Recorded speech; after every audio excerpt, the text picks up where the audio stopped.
Hello, in this video we are going to see how to solve a complex problem using FBD, that is free body diagram. तो हमें पता है free body diagram क्या होती है। Free body diagram मतलब किसी object को या फिर हर एक ब्लॉक्स को अलग अलग इंडिविजुअल तरीके में लिखना so that it is independent of the forces applied on the other objects, मतलब उस पर दूसरे ऑब्जेक्ट्स पे अप्लाइड फोर्सेस के वजह से इफेक्ट नहीं होगा. So this is some problem now we will solve using FBD. Now हमें इसमें क्या क्या पता है. इसका मास 2 kg है, so we will write this 2 kg. इसका मास है 1 kg. इसका मास है 3 kg. इसका मास है 4 kg एंड इसका मास है 5 kg. ओके, नाउ हमें फाइंड करना है acceleration of each and every block suppose. तो हम कैसे करेंगे, पहले हमें यहाँ पे पता दिया है कि फोर्स जो है वो 100 न्यूटन है with angle 60 degree with respect to horizontal. So we can find force in this direction by simply F cos theta. So this will be F cos 60 degree. cos 60 degree half होता है, so this will be 100/2, it will be 50 newton. So this is 50 newton. Now ये काफ़ी complex system है तो हमें इसे free body diagrams में convert करना पड़ेगा. सो पहले हम यहाँ से शुरू करेंगे. नाउ हमें फाइंड करना है पहले तो टेंशन कितना है हर एक स्ट्रिंग में. टेंशन फाइंड करने का एक सिंपल सा तरीका होता है, किसी भी स्ट्रिंग पे क्रॉस मार्क करो और उस क्रॉस को वर्टिकली या फिर स्ट्रिंग के परपेंडिकुलर डिवाइड करो तो हमें मिल जाएगी टेंशन की डायरेक्शन. तो हम इसे डिवाइड करेंगे तो क्या मिल जाएगा, एक एरो इस डायरेक्शन में और एक एरो इस डायरेक्शन में. Now we will define this tension as T1. So this ये मास पे ये जो ब्लॉक है M1 उस पे T1 लेफ्ट डायरेक्शन में एक्ट करेगा और पुली पे T1 राइट डायरेक्शन में एक्ट करेगा. सिमिलरली यहाँ पे भी हम करेंगे, पहले हम क्रॉस मार्क करेंगे और स्ट्रिंग के परपेंडिकुलर डिवाइड करेंगे. So this cross will be divided in upward downward arrow and upward arrow. तो हमें मिलेगा जो M2 पे एक्ट कर रहा है वो हो जाएगा नीचे के डायरेक्शन में और पुली पे एक्ट करने वाला टेंशन हो जाएगा ऊपर के डायरेक्शन में. दिस विल बी T1, क्योंकि यहाँ पे T1 है और यहाँ पे बीच में कोई मास अटैच नहीं है तो tension will be constant. Tension constant इसलिए भी है क्योंकि वो इनइलास्टिक स्ट्रिंग है. So this is again T1. Now यहाँ पे टेंशन चेंज हो जाएगा क्योंकि बीच में मास आ रहा है और उसका कुछ एक्सेलरेशन होगा. एक्सेलरेशन हम नीचे की डायरेक्शन में सपोज पॉजिटिव दे रहे हैं क्योंकि हम यहाँ से फोर्स अप्लाई कर रहे हैं तो ये M1 इधर इस डायरेक्शन में जाएगा. सो M2 भी नीचे आएगा क्योंकि स्ट्रिंग इनएक्सटेंसिबल है, स्ट्रिंग स्ट्रेच नहीं हो सकती. सो M2 भी नीचे आएगा. सो this is T1. Now again this tension की डायरेक्शन हम फाइंड कर सकते हैं बाय पुटिंग क्रॉस और डिवाइड कर देंगे तो M2 पे ऊपर के डायरेक्शन में लगेगा और P2 पे दैट इज पुली पे नीचे के डायरेक्शन में फोर्स लगेगा, दैट इज टेंशन लगेगा. So we will name this tension as T2. So M2 पे T2 ऊपर के डायरेक्शन में लगेगा. Now this T2 will be constant till this point. So again हम क्रॉस डालेंगे और उसको डिवाइड कर देंगे.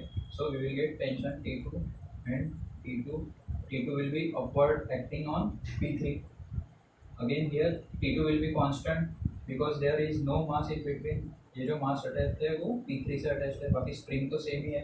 So tension in the string is constant. So this will B T2, this will B T2. Now this T2 is again constant क्योंकि same ही string है. तो अगर सेम स्ट्रिंग रहेगी तो टेंशन सेम रहेगा. यहाँ पे स्ट्रिंग ब्रेक हो गई, यहाँ पे स्ट्रिंग चेंज हो गई तो टेंशन भी चेंज हो जाएगा. सो this will B tension T3. Now T3 M4 पे नीचे के डायरेक्शन में रहेगा और M5 पे ऊपर के डायरेक्शन में रहेगा. So we got tensions in different strings. Now we can separate this block because हमें इस ब्लॉक पे इंडिविजुअल फोर्सेस पता है, एक 50 न्यूटन इस डायरेक्शन में और T1 इस डायरेक्शन में। वन मोर थिंग, ये जो N3 है इस पे कितना टेंशन एक्ट कर रहा है ऊपर के डायरेक्शन में। Now we can see this T2 is acting upwards and this T2 again acting upwards. So यहाँ पे दो साइड से टेंशन ऊपर के डायरेक्शन में लग रहा है। So this T2 will add up in one string, so this will be twice of T2। ये काफ़ी इंपॉर्टेंट कंसेप्ट है। अगर कोई ब्लॉक किसी पुली के सेंटर से अटैच्ड है और उस पुली को तो अपर साइड मतलब दोनों साइड से ऊपर फोर्स लग रहा है, क्योंकि स्प्रिंग सेम है तो दोनों ऊपर की डायरेक्शन में लगेगा। So T2 and T2, now this tension adds up and we get twice of tension on the mass attached to the centre of the pulley. So this is very important. So यहाँ पे T2 लगेगा। Now we can means these are the now these all the objects are separated. We are separated by dividing tensions. हर एक object individual है अभी। Another important thing we have assumed is these pulleys are no mass. ये जो सारी pulleys है इनका मास 0 है, इसीलिए टेंशन इक्वल है। क्योंकि अगर पुली का मास होता तो उसका मोमेंट ऑफ इनर्शिया होता। मोमेंट ऑफ इनर्शिया को हम बाद में डिफाइन करेंगे क्या होता है, लेकिन अगर किसी पुली का मास होता है तो वो गोल गोल घूमेगी, और गोल गोल घूमेगी तो उसका कुछ एंगुलर एक्सेलरेशन होगा। एंगुलर एक्सेलरेशन क्यों होगा? क्योंकि उस पर कुछ टॉर्क लगेगा, और टॉर्क किस वजह से लगेगा? Difference in tension. So tension में डिफरेंस आएगा, इसलिए उस पर टॉर्क लगेगा और वो मास दैट इज वो पुली घूमेगी अगर मासलेस होगी तो मास होगा तो। Now we are considering massless pulley, तो अगर वो घूमेगी तो उसका जो टॉर्क होगा वो 0 हो जाएगा, क्योंकि टॉर्क कितना होता है? Mass into alpha, sorry I into alpha. I is moment of inertia. ना इसका मास हमने 0 कंसिडर किया है तो मोमेंट ऑफ इनर्शिया भी 0 हो जाएगा। सो torque means that is difference in torque will be 0, that's why difference in forces should be 0, so that's why tension is equal. We will study about torque and moment of inertia later. So now अभी हम M1 को separately लिख सकते हैं। So what are the forces acting on M1? This 50 Newton in right direction and T1 in left direction. Now we will consider acceleration of M1 in right direction. So we are defining acceleration of M1 as A1. So we can write summation fx equal to m1 a1. What is summation fx? 50 Newton minus T1 equal to m1 a1. What is m1? 5 kg. So 5 a1. So we can write 50 minus T1 equal to 5 a1. This is our first equation. Second equation हम किस पे लगाएंगे? M2 पे। M2 का हम acceleration नीचे के direction में लिख लेंगे। उसका एक्सेलरेशन कितना हो जाएगा? टेंशन सेम है और स्ट्रिंग सेम है, स्ट्रिंग इनएक्सटेंसिबल है, तो उसका जो डायरेक्शन उसका जो एक्सेलरेशन होगा वो M1 के बराबर ही होगा। So acceleration of M2 will be A1 again. So acceleration हम कैसे लिख सकते हैं फिर, और डायरेक्शन क्या होगी? डाउनवर्ड होगी। सो summation Fy in downward direction equal to M2 A1, M2 A2 लिख लेते हैं, लेकिन A2 is equal to A1 क्योंकि स्ट्रिंग सेम है। सो डाउनवर्ड डायरेक्शन में फोर्सेस कितना है? T1 minus T2, T1 minus T2 equal to M2 into A1. And what is M2? M2 is 4 kg. So T1 minus T2 equal to 4 A1. This is second equation. Now यहाँ पे T2 शुरू हो गया tension. M3 पे कितना force लग रहा है? अच्छा, यहाँ पे M2 पे और एक फोर्स लग रहा है, ग्रेविटेशनल फोर्स लगेगा। This will be M2G। So we have to add T1 to M2G। तो M2 कितना है? M2 4 kg है। सो 4G plus T1 minus T2. Net force on M2 in downward direction is gravitational force plus this tension minus ऊपर के direction का tension, so 4g plus T1 minus T2 equal to 4A1। यहाँ पे हमने gravitational force consider नहीं किया है क्योंकि हमारा जो ये ब्लॉक है वो हॉरिजॉन्टल डायरेक्शन में मूव करेगा, वर्टिकल डायरेक्शन में मूव नहीं कर रहा है क्योंकि यहाँ पे सरफेस है। So we are considering only forces in horizontal direction for this block. For this block, we are considering vertical acceleration. So, acceleration due to gravity, that is force due to gravity, will act. So, this is our second equation. Now, we have m3. m3 पे भी acceleration due to gravity लगेगा. So, m3g लगेगा. And what is m3? 3 kg. Similarly, you can write summation fy equal to m3a. ना हमें पता है कि इसका जो एक्सेलरेशन है वो a1 है। सो पूरे स्ट्रिंग का एक्सेलरेशन a1 रहेगा। अभी यहाँ पे एक इम्पॉर्टेंट कंसेप्ट है वापस कि अगर ये स्ट्रिंग x डिस्टेंस चाहती है, x डिस्टेंस ऊपर की तरफ चाहती है, तो ये पुली कितना ऊपर जाएगी? x/2। ध्यान से देखो, क्योंकि यहाँ से जितना डिस्टेंस जाएगा वो x ऊपर जाएगा, दैट मीन्स यहाँ से x डिस्टेंस कम होगा, तो जो पुली है वो x/2 डिस्टेंस ऊपर जाएगी। ये चीज़ इम्पोर्टेंट है। सो यहाँ पे एक्सेलरेशन था हमारा a1, तो इसका जो एक्सेलरेशन हो जाएगा, इसका जो डिस्प्लेसमेंट है वो ट्वाइस ऑफ दिस वन है। सो इफ वी राइट इसका जो displacement, suppose we write x3 equal to half of x2, then हम इसको डिफरेंशिएट कर देंगे तो वेलोसिटी मिल जाएगी v3 equal to v2/2 and similarly acceleration equal to a2/2। So this is the relation between acceleration of a mass attached to the center of the pulley and acceleration of a mass attached to the side of the pulley. So this is again very important relation, a3 equal to a2/2.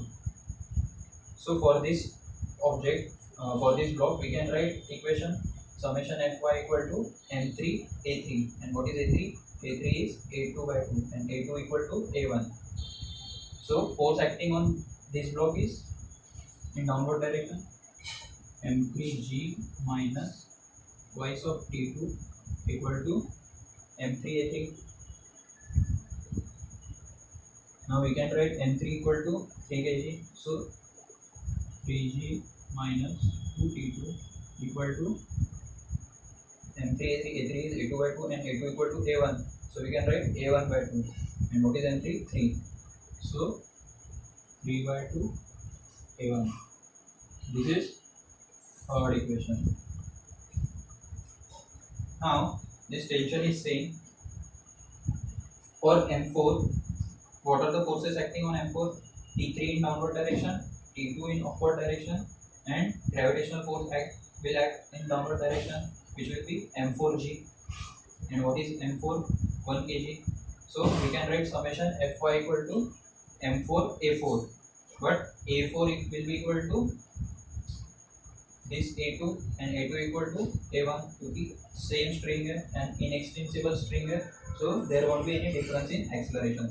So we can write m4, that is summation of forces on m4 will be equal to m4 into a1. What is m4? 1 kg. So हम equation लिख सकते हैं इस पे, t3 in downward direction, and again downward direction में कौन सा force act करेगा?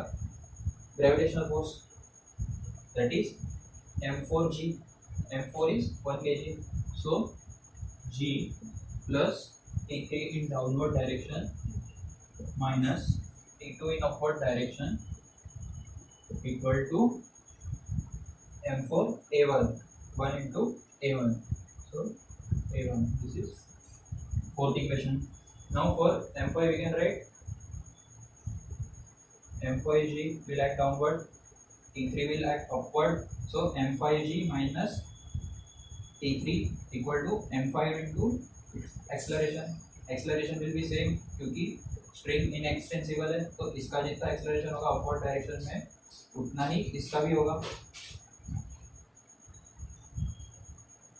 अच्छा, now we have made mistake here because acceleration of a3 जो होगा वो ऊपर के डायरेक्शन में होगा, क्योंकि स्ट्रिंग जो है वो यहाँ से नीचे आ रही है तो यहाँ से ऊपर जाएगी। सो डायरेक्शन ध्यान में रखना बहुत ज़रूरी है। सो अच्छा हुआ हमने ये मिस्टेक कर दिया अभी, क्योंकि हमें पता चला कि ये मिस्टेक नहीं करनी है। So we will again write this equation.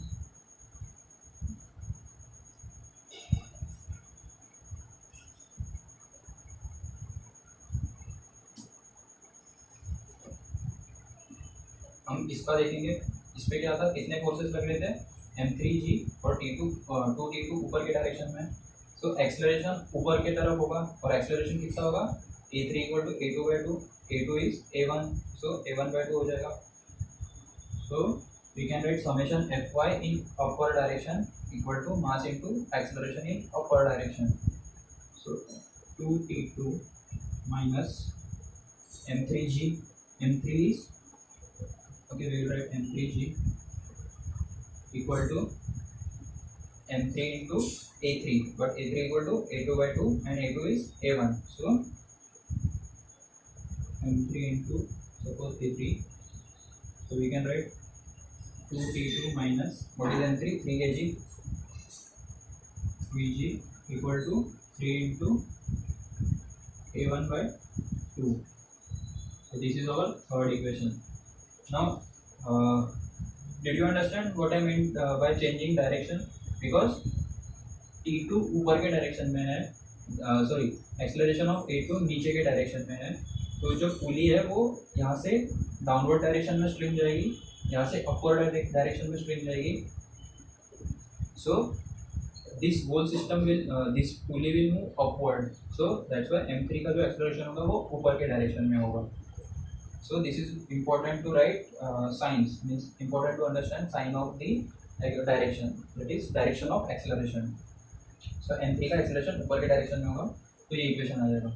Now for m4, what is the force acting in upward direction?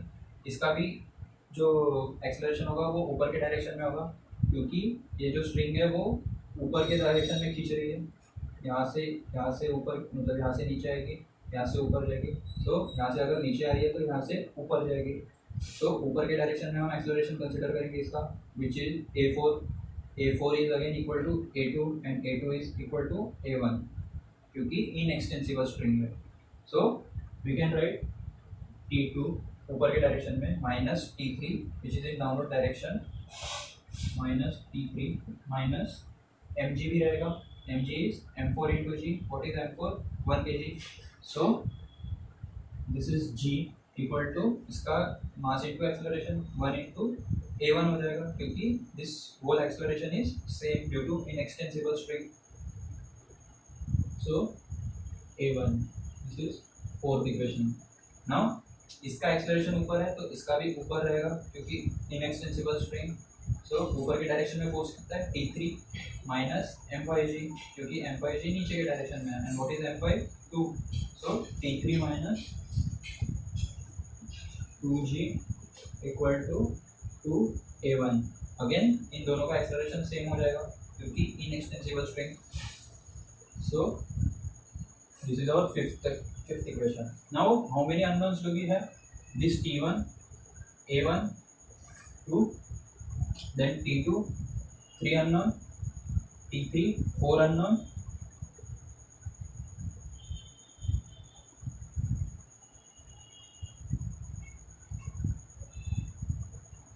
so we have 4 unknowns. We also have 5 equations, so we can easily solve this equation by substituting by substituting and getting the values of each and every variable. So अगर हम इन 5 equations को solve करते हैं तो हमें सारी quantities की value मिल जाएगी और a1 मिल जाएगा। हमारे पास 4 वेरिएबल है और 5 इक्वेशन है, लेकिन हमारे पास ये भी एक इक्वेशन है, दैट इज हमने ये सॉल्व कर लिया। So that's why we are substituted this relation in all the equations. That's why we have 4 variables and 5 equations. Basically we have solved one equation, so we have one extra equation. So हम 5 equations को easily solve कर सकते हैं और इसके solve करने के बाद हमें a1 मिल जाएगा. सो a1 हर एक ब्लॉक का एक्सेलरेशन a1 ही रहेगा, बस इसका जो एक्सेलरेशन रहेगा वो हाफ ऑफ a1 रहेगा. So this is how we solve complex problems using free body diagrams. Thank you.